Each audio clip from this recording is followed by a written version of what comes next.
Hey guys, I'm Julia. And I'm Olga. And today we're trying something new. We want to spread the word to as many people as we can. But I have a particular question I want to ask her. I read your blog. It's called Don't Judge a Book by Its Cover. And I want to hear what inspired you to write it.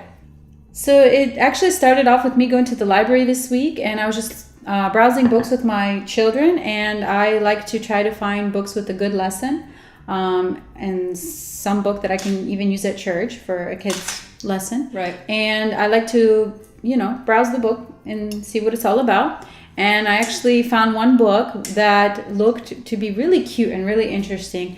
But then when I opened it up, it definitely was not what I expected. And I'm like, I don't think I want my 7-year-old reading this book. I know exactly. And then the opposite happened, where a book just looked like it was okay. But when I actually looked at the inside of it, I was like, wow, this has a really cool lesson.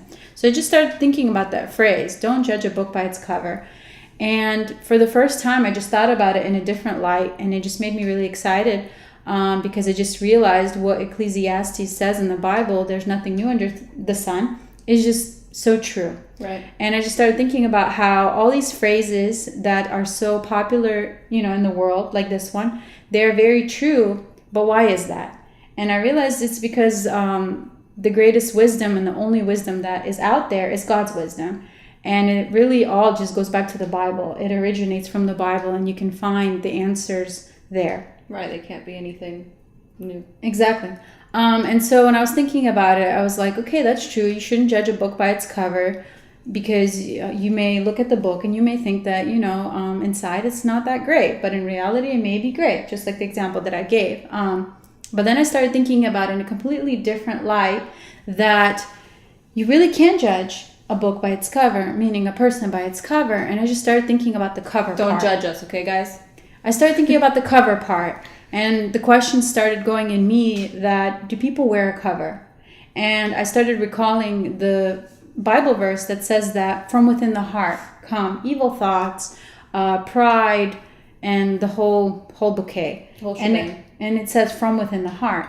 So I started thinking that is so true, and it comes from within the heart, but a person can put on a cover and pretend like everything is great. So they can pretend to love when inside they really hate their neighbor or hate that person. Or they can pretend to be really happy when inside they're filled with sadness, and et cetera, et cetera. So I started thinking that this would be a great thing to write about, because it's so important not to wear a cover.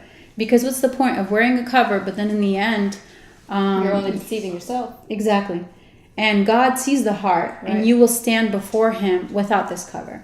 Yeah. And so that's why I decided to write it, to just have people start thinking, like, do I wear a cover? And what is really inside my heart? Basically, making a point that it's very important to work on your heart, and trying to call people to start really working on their heart, because I think that's the most important thing, because whatever's in your heart, that is what is going to be eternal. And in your heart, you either have love or you have the opposite. That is really cool. So you guys should really read the blog. I really enjoyed reading it. Read it up here and down below. Subscribe. I hope to do this again, and we'll see you next time.